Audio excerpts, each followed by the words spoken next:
Hi, it's me again with Corel tips and tricks. Somebody's trying to do something like this, but they're having trouble. They're using I shouldn't say my, Intersect trick, and it's not working for them this time. So we're just going to start from scratch. We're going to make a ellipse. We're going to go to Object, Contour, contour the inside 1/4 of an inch. Break the contour apart, but then let's make them both red. And let's go and group them together. Now let's get out the extrude tool, which is underneath your shadow flyout, and try to go straight down. Holding down your control button will be your friend. Go right up here and use this extrusion. And you kind of see what we got. I'm going to hold down my control button and go straight back up. So I've got a disc looking thing with an edge on it. You have to go to Object and break the extrude group apart. If you don't, and then delete that, you'll have too many lines and then you'll cause problems. Now we're going to delete lines that we should not be able to see. We shouldn't be able to see these lines. Whoop, got a little overzealous maybe. I always do the same on the other side just so I'm thinking about what I'm doing. Now you won't be able to see this line. We're making a disc, so you won't be able to see any of this. And there you have it. Well, matter of fact, you should be able to see that line. So there we have a circle. It's a little bit funny walking.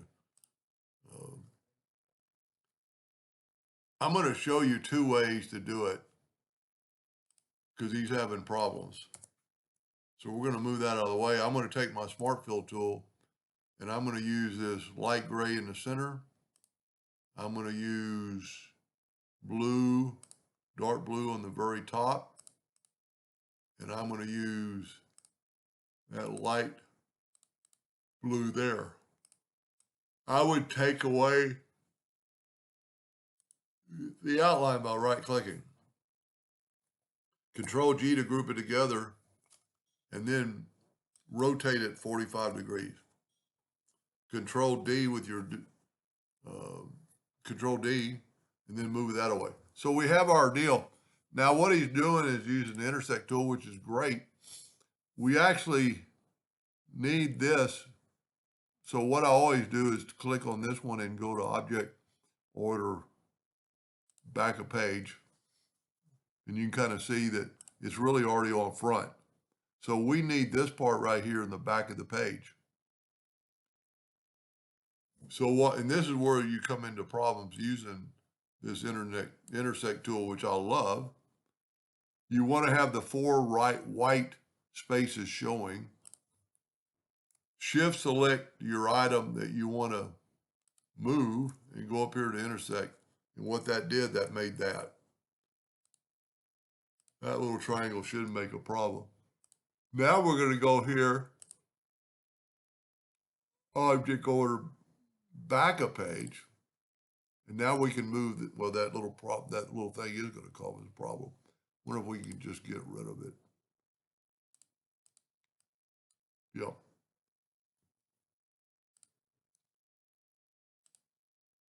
Break the curve apart. Control G to group it together. Well, look at that. Now we got a little, see, that's just probably from the extrude tool. So you're going to run into a lot of problems. So my suggestion to him, don't use it on this case. I'm pretty sure we got these grouped together. Nope, yep. And I'm going to rotate this guy 45 degrees. And then I'm going to Control D and I'm going to mirror it. Now we got a lot of lines to delete, but it's really pretty easy. I'm just going to follow this one. I'm going to get my turquoise and I'm just going to fill this in. Well, first of all, let's do this. Always do this. Group them together. That way we can get rid of them. So we're going to get this turquoise and actually the outside all the way around.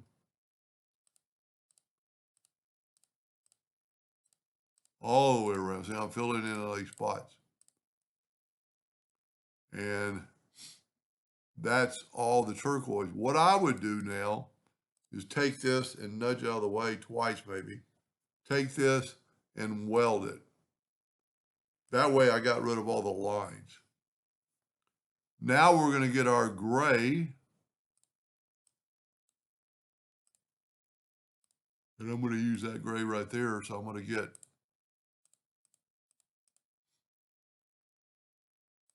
see, I'm just filling in what I shouldn't be able to see. And the lines I'm talking about, you can't maybe see them, but there's minute little lines. So what I would do in there is that one's not going to really have any lines, but this one's got quite a few lines. So I'm going to do that, and I'm going to weld them together. The welding of them takes away the line. Now I just have to take my blue, and you don't have to use these colors. I'm going to fill that in, and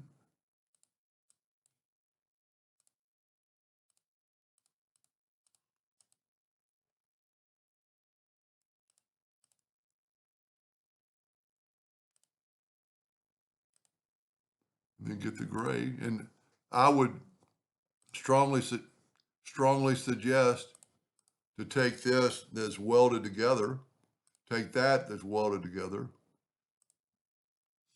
and let's try to weld them all together. No, I was afraid of that. But what we can do now is, remember we grouped this? That's why I group it so I can move it all out of the way. And let's weld this. Put that up back up there so our reference. Whoop. Not looking at the keyboard. And then all we have to do is take that, I'm going to use that, you know, if you always have trouble with which gray, I always pick this one right here on the edge. And there you have it. It's going behind and over, behind. Well, yeah, it's still going through it. That's the kind of the problem in this, to make it look deceiving. You can't have this one go behind and around that one. And so that's your only really option. You can go further with this and, you know, like right here, you could use the interactive fill tool and make it darker up in that corner to make it actually look like a ring. Now this, you probably smarter select it first. And look how that makes it look like it's dark. Do the same up here. This might be, I always find to select it with the pick tool. That way, you know you got it. And we're going to expand that out a little bit too dark. The only other one would be this one. An interactive fill tool is a G shortcut. I very seldom ever use it. But it's smart too. And there you have it. See what it looks like with a black box around it. Pretty cool. So just think about next time. The Intersect tool is cool and it's got its purpose, but maybe on this extrude group, it's not working so well. Anyway, I hope that answered their question, and thank you for watching.